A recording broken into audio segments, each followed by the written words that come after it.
Welcome to the Let Me Be Free podcast. My name is Jackie. And my name is Alwyn. We're two sisters from Ireland living in Australia, navigating our healing journeys together, and this is our podcast, Let Me Be Free. Welcome to the Let Me Be Free podcast. We've got a very special episode this week because for once, Alwyn and I are in the same room. Alwyn's come down to visit me here on the land, on my property, without kids. Oh my God, so exciting. Oh God, I don't think I've felt this much bliss in such a long time. So much so that I honestly feel guilty about it. I honestly am starting to feel guilty about how happy I feel. To be child-free down here. Oh, it's so heavenly. Yeah. Well, it's been 6, how old is Bobby? 5, almost 6. Yeah, nearly 6 years since we've had a weekend without kids. Yeah. The two of us. You and Rob have had a weekend away together while I've minded the kids, but you and I have never had a weekend away together, and we used to always do this before you had kids. Yeah, but this is just a different level though, because before I had kids as well, we both weren't on a healing journey. We were way more our nervous system, when we would do stuff, we would do it with this rush. Yeah, it was chaos. always go. Yeah, whereas this has been very relaxing. Oh, this has been just so flowing. It was the whole weekend. We have our beautiful friend Alicia here with us as well. She's just giving us some hot drinks as we speak. And I just love how organic the whole weekend went, from singing, and Jackie's friend Henrik is here, and he's been playing us music. Yeah, and so lovely. Oh my God, it's been absolute bliss. Yeah, it's so really nice to record this podcast episode together here in this space. Yeah. And like you said, it's our 6 months now. We've done 6 months. So today is the 2nd of July, and we have done 6 months of this podcast, which is amazing. Yeah. And there's so much we've learned. I feel like it's been, there's so much you learn. I didn't think it would be it's been hard, definitely hard at times to get the content together. And sometimes I've been a bit lax, but yeah, it has been amazing. And we had some great feedback on it, you know, in surprising ways, actually, from surprising places. Yes. So it's been wonderful. And today's episode, I'm really, really excited about, because here in Australia, Western Australia, it is the kids' school holidays. And Jackie last night, when we were having a few gins and chatting and the candles were lit, we just got talking about the podcast and how we felt like it was progressing and what we wanted from it. And Jackie has always had this real desire to utilize the group and to use some of the posts that are in the group as conversation starters. Yeah. And I've kind of been a bit resistant to it. I think it's just more so because when I answer or I talk about it on the group, I'm not on the spot. And so I think I was a bit nervous about that. But I said, you know what, why don't we try? And I've already asked a few people if I could have permission. So let me just pull up one of those. And one of them was a comment about, spending time with our kids and school holidays. And I was like, oh my God, I would love to talk about this, especially today, because I am getting ready to go into 2 weeks with my kids for the school holidays. And yeah, I think I could use a bit of a rehashing or remembering or whatever. Yes. Of what I even said, or what, Yeah. grounding myself. I've got the comment here. I'll read out the post, and then I've also got what you replied at the time, which I'll read out as well. And yeah, one of the things that we are going to do now that we've reached the 6-month mark is we're going to take some time off and go back to the drawing board and see what we want the next 6 months to be, and what we want to do, and what content we want to cover, and how often we want to release episodes, and kind of make a plan for the next 6 months. Yeah.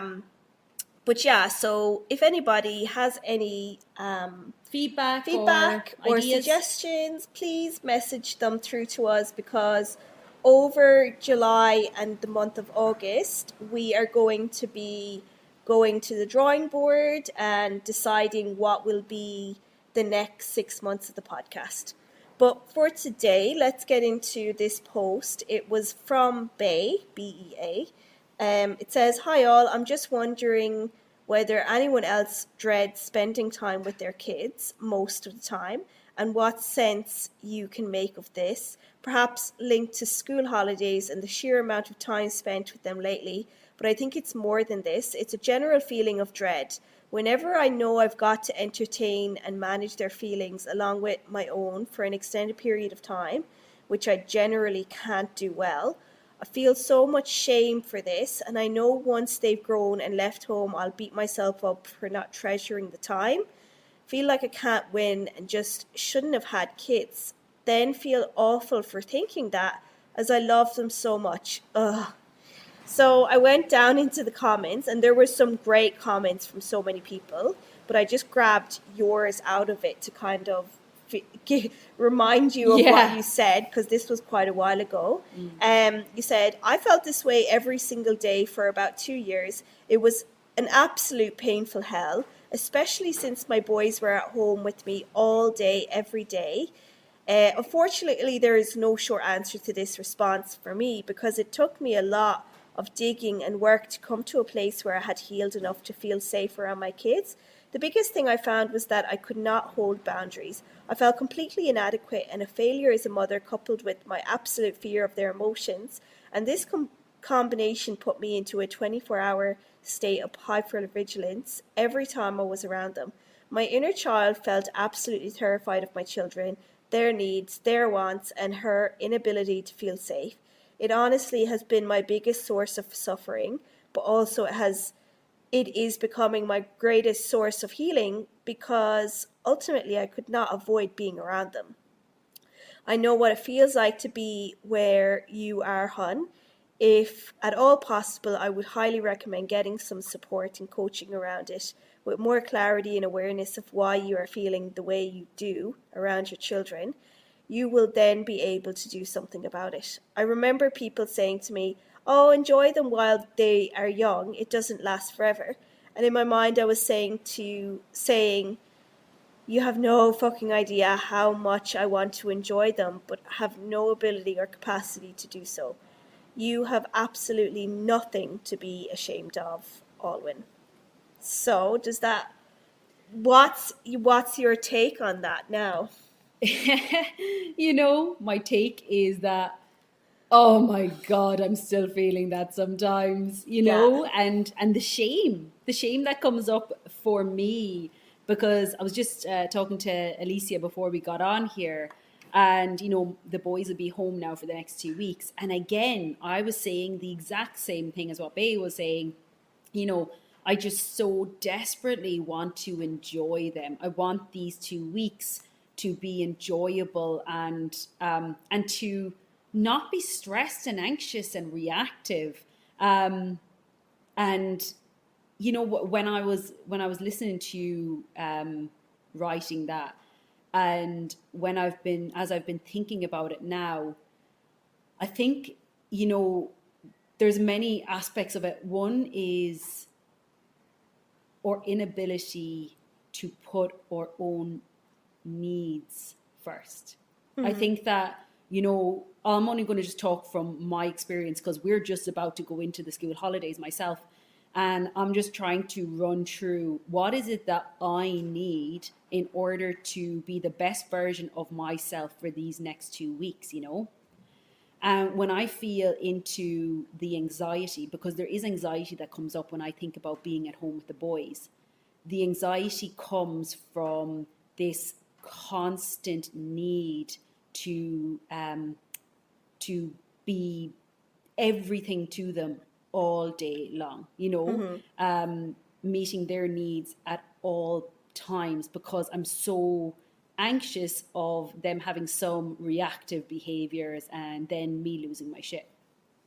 And so I think, first of all, we as parents need to recognize that if we are essentially burning ourselves out, we are never going to show up as the parents that we want to show up as. And what that means for me is, I will be asking myself right now, okay, what does it look like for me to meet my own needs? You know, tomorrow the kids are going to be home with me. What would it look like for me to meet my own needs, to take care of myself so that I can be the best version of myself for them? And I feel like a part of that is really slowing down, slowing everything down, because my nervous system, like the way that I feel when the kids are at home, my nervous system ramps up so that I feel like I have to be going all of the time, running out the house. But that's because my inner child feels unsafe. And so I guess spending a bit of time getting tuning in to that part of me that feels anxious about the boys being at home, and letting her know that I'm going to be here, that I'm going to make sure that I pay attention to her and I consider her needs in amongst everything else. And so the only way the way that presents for me is, so say if I get up in the morning and we've got a full day ahead, and we've done something in the morning, and I start feeling myself getting really angry and really frustrated with the kids already. It's then stopping and saying, okay, what is it I'm afraid of right now? What is it I need?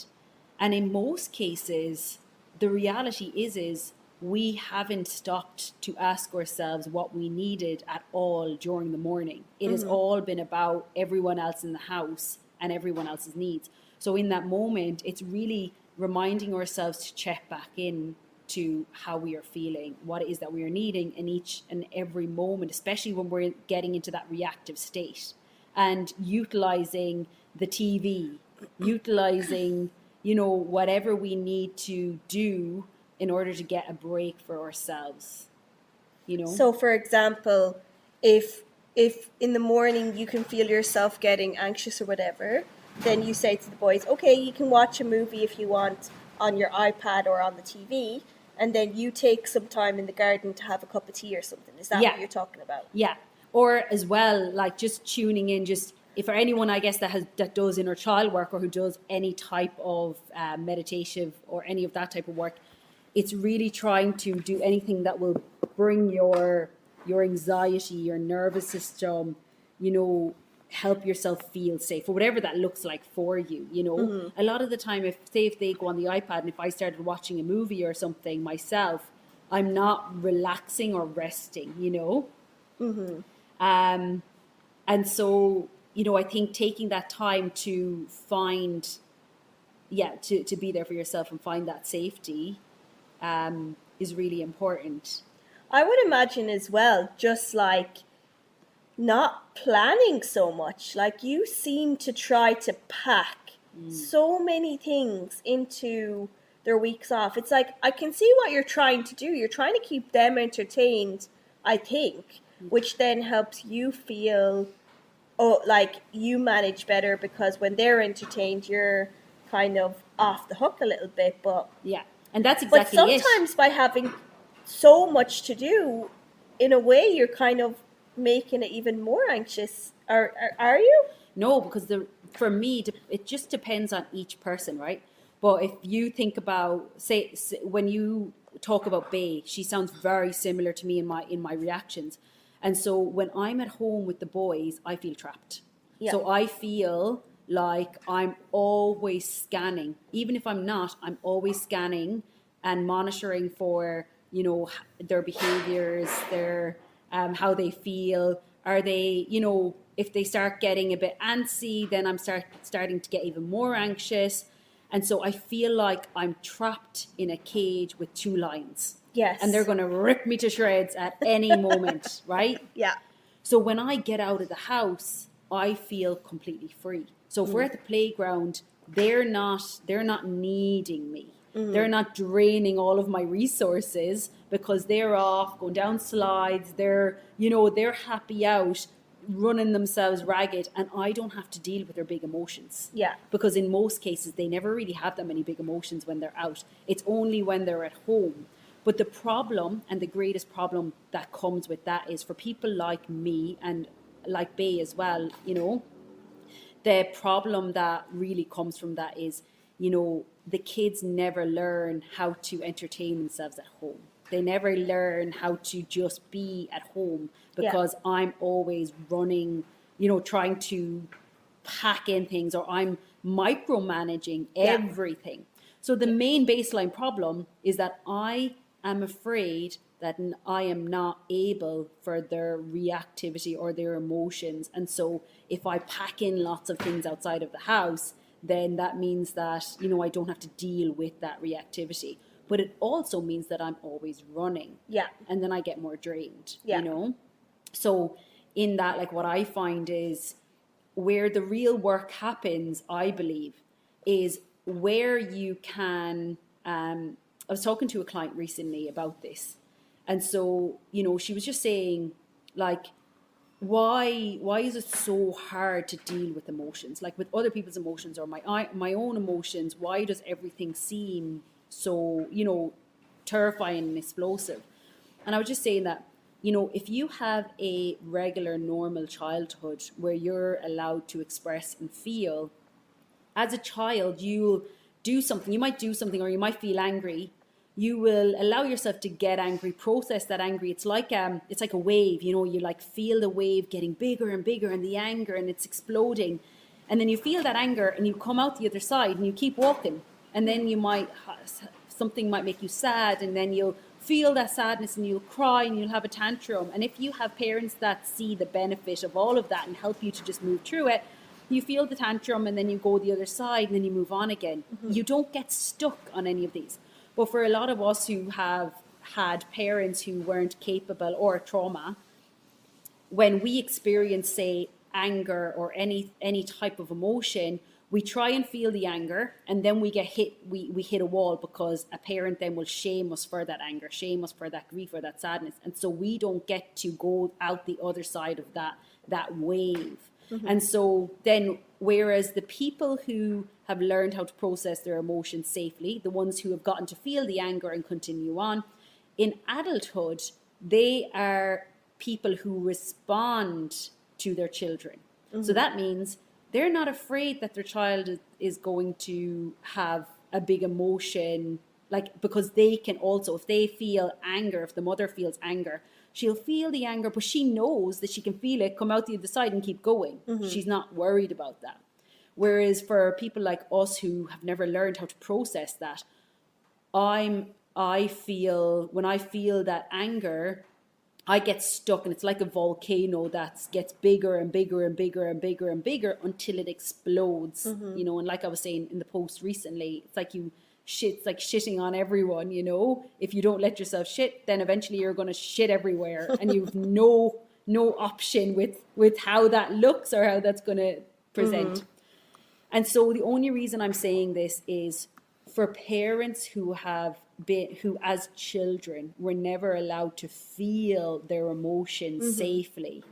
When you then are with your children, you're reactive rather than responsive. So you're always preparing you're always preparing yourself to kind of manage their emotions before they even have them, mm-hmm. because you're so uncomfortable with them having emotions. Because if they're feeling angry, it triggers all of those times within you that you felt that anger and it got stuck. Yeah.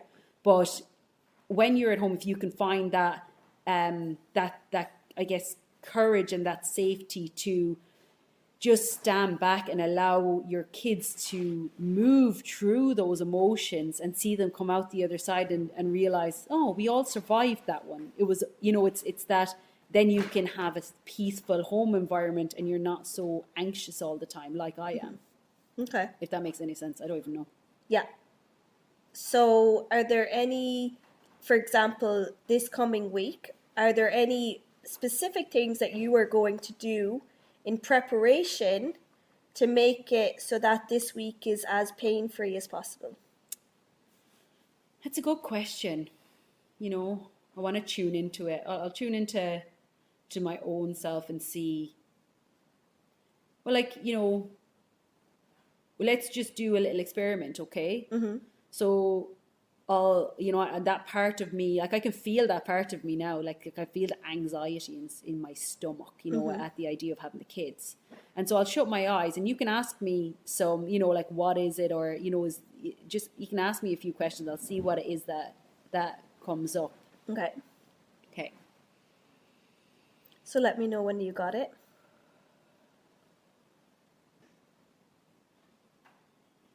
Yeah, so what I'm seeing when I close my eyes is like, it's like a person that's on fire, and she's just running around everywhere. That's what I see when I imagine the scenario of being with my kids. So ask her what it is that she needs in order to feel more comfortable with the idea of being at home with the kids for this next week. She can show it to you, or she can put an idea in your head, or it can be words, or it can be visual.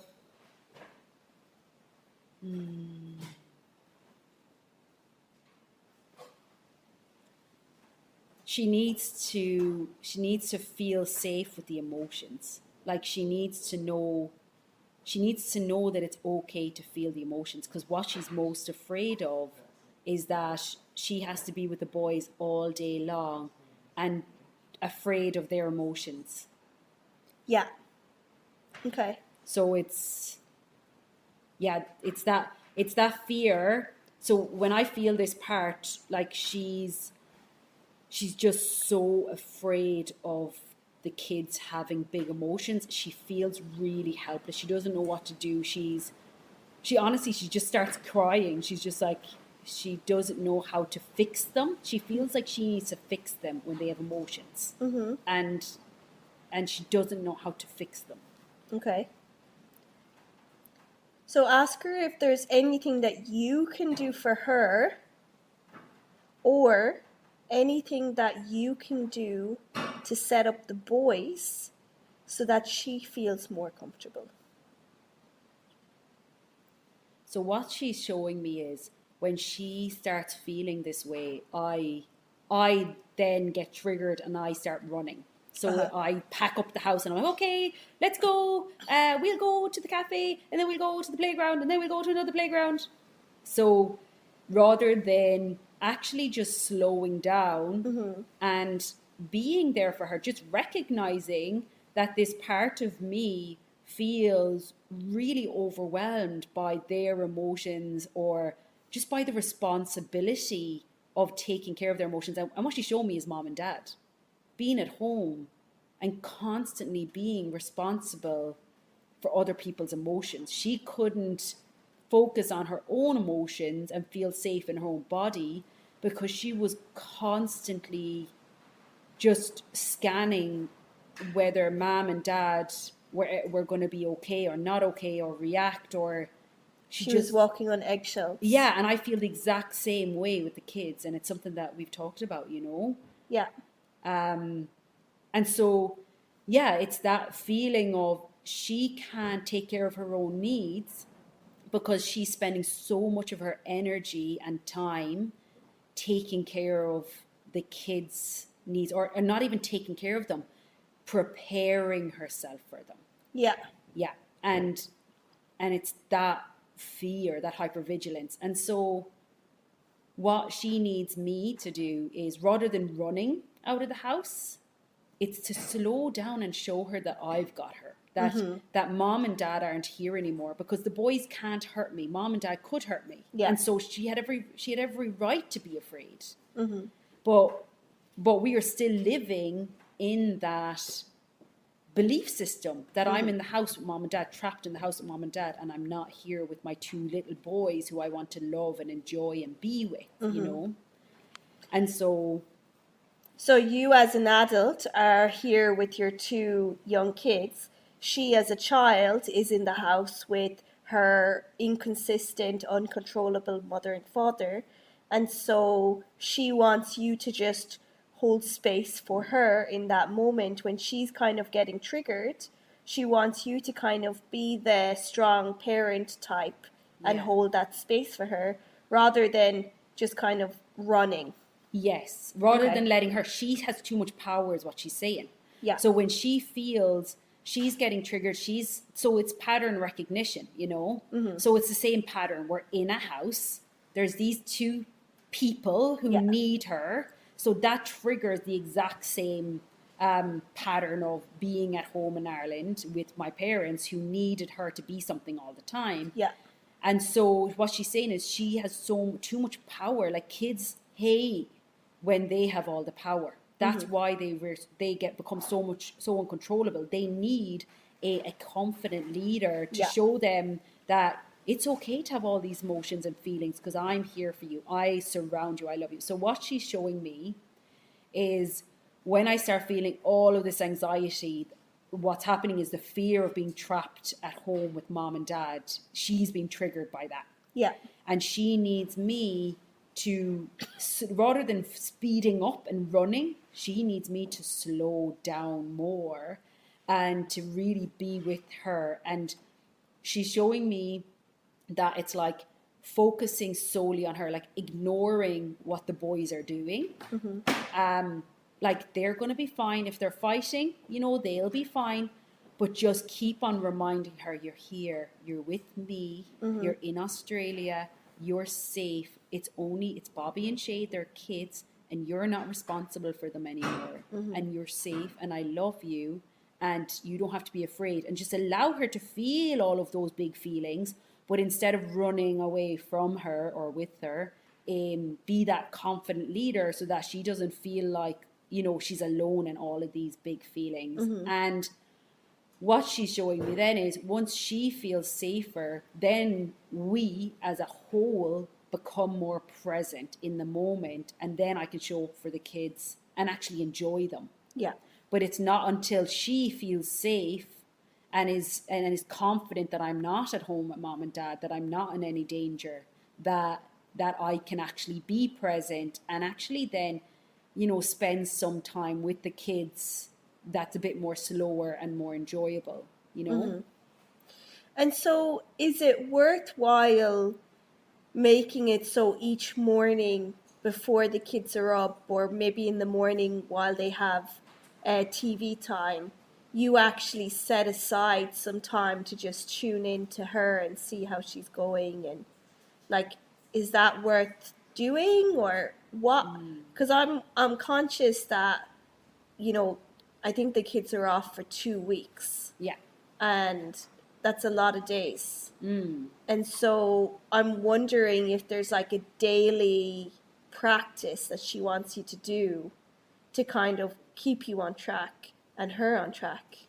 I think the main thing is what she's saying is to keep on checking in with what she needs. So I've done this before and it was really, really just amazing. It was so profound actually, because I realized how often I railroad myself, like I just keep going all day long. I start getting really angry with the kids and then I'll check in and say, okay, what is it I need? What is it that this part of me needs? And she's like, you've been going all fucking morning. We haven't had a rest all day. And I was like, oh, okay, you just want to rest. And so I'll then, get the boys sorted, put them on their iPads and then sit down and read a book. But that's not something that's, it's not second nature to me. It doesn't feel like, it's not a natural thing where I stop and I take that time for myself. So she's saying the most important thing that you can do, the biggest thing that you can do for yourself is keep on checking in with what is it that you need. That might be a bath. It might be to read your book while the boys have some TV time. It might be some nature. And yeah, with regards getting up in the morning, like I can see her, like I think maybe going for a walk in the morning before the boys are up, maybe, but she's not sure about that. The idea of getting up early and, so I think that's something I'd have to check in again with myself with, but yeah. But just as I say this, I really just want to say to the listeners that, one of the really important things I think we all need to recognize is, and it's only in this moment as I'm saying it,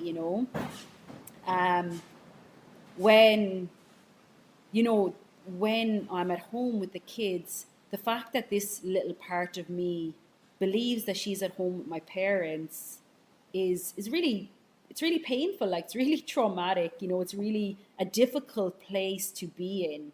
And so for anyone out there who is, and also sometimes it's kids, sometimes it's partners. Partners actually do the same. They trigger that same response, that they feel like they're with their father rather than their partner. Not them, the adult self, but the child within them. And so I guess it's just, I really want people to really have a lot of compassion for themselves. Yeah. Because so much is going on underneath the surface. Yeah. I have so much, like, you know, I was just shaming myself before we started this podcast. I was already shaming myself for not wanting to spend time with the kids, you know, or not appreciating my time with them. But when I sit here and I think about this, and this little girl within me comes forward and she believes that being with the boys feels like being with mom and dad, yeah, I just have so much more compassion for myself, you know? And so I just want everyone out there, whoever is struggling, whether it's with your kids, whatever, there is definitely something going on beneath the surface. And you just, you deserve to have so much compassion for yourself. Yeah. And be kind to yourself. Yeah. Be kind to your inner child. Yeah, definitely. Be kind to whatever part of you is struggling in that moment. Yeah, and you know, if you're not in this language, I'm very conscious of that. You know, we talk about inner child a lot, and we talk about parts, and I'm doing this work with Jackie right now. And if this isn't familiar to you and it sounds really crazy and weird, that's okay too. You know, we're speaking this language, but essentially what we're saying is just have compassion for yourself, you know, and in each of us, in each and every one of us, there is that little girl or that little boy that we once were. And yeah, it's just, they have to be taken into consideration as well. And so I think, you know, when I feel into that, I feel more relaxed now, actually. It's like my inner child feels more heard. Yes. Now that you've asked, and now that I've given her that opportunity to share what's going on, you know, I feel like it's like she's like, okay, you know, she's hearing me. She knows that I don't feel safe in the house, and she's listening. It doesn't mean that it's going to make it easy necessarily, but it does mean that I'm more well equipped for what's to come. Yeah. So definitely for me, it feels like slowing down, really checking in with this part of me and reminding her that, you know, she's safe. I think that's really the pathway, and just checking in to ask, what is it that I need in this moment? You know, what is it I feel? And a lot of the time when I'm with the boys and I check in and I say, what is it I'm feeling right now? The predominant and main answer I get from my inner child is, I'm afraid. Yeah. Just always. Yeah. The poor little girl within me is just constantly terrified. And that's the hard thing about when you have kids and you have such deep trauma, or you had a very, you know, inconsistent childhood, or your parents couldn't hold space for all of your emotions. You then have a child and you're essentially just imprisoned with, you know, with all of those feelings again, that experience. And yeah, it's why being a parent is so difficult and so taxing on the body. And at the same time, you know, this is kind of like your boot camp for healing the next 2 weeks, because the kids are going to be around you all the time. And so this really is an opportunity to really practice checking in with the part of you that's not okay. Yeah. And holding space for all of the emotions that you're feeling, and not shaming yourself or guilting yourself. Like this is literally the boot camp 2 weeks for progression in your personal healing. Yes, definitely. And the other thing that I'll say, as you were saying that, I think another massively important element of this is acceptance. You know, we, especially as parents, we all are, whether you're a parent or not, whatever dynamic you're in, we are always so judgmental of how we feel, that we should be feeling different. Like, you know, even us here coming on holidays, yesterday I was like, oh, you know, I should be more like, or at some point, you know, I should be happy right now. And I'm like, no, I feel however I feel. And the problem is we have this expectation of ourselves on who we should be, you know, or how we should be showing up, especially during school holidays. Or if you have mom friends that are like, oh, I love the school holidays, or I really enjoy this time spending time with my kids, or whatever, you know, just have so much compassion for and acceptance that you feel however you feel, and however you feel is absolutely perfect. Yeah. Like if I wake up tomorrow morning and I'm feeling really anxious, I know that there'll be a part of me that'll be like, Olwen, you were away from them for 2 whole days. Like you should be present now. You should. But again, just bringing it back to, no, I'm feeling a bit sad right now. I'm feeling a bit sad to be back being a mom and having all of this responsibility. And it's okay to feel sad. And then the sadness will move and it'll pass over me, and then I'll feel another feeling. But it's actually the resistance of it and the shaming and the judgments that we're not either enjoying our kids enough, or we're not X, Y, or Z.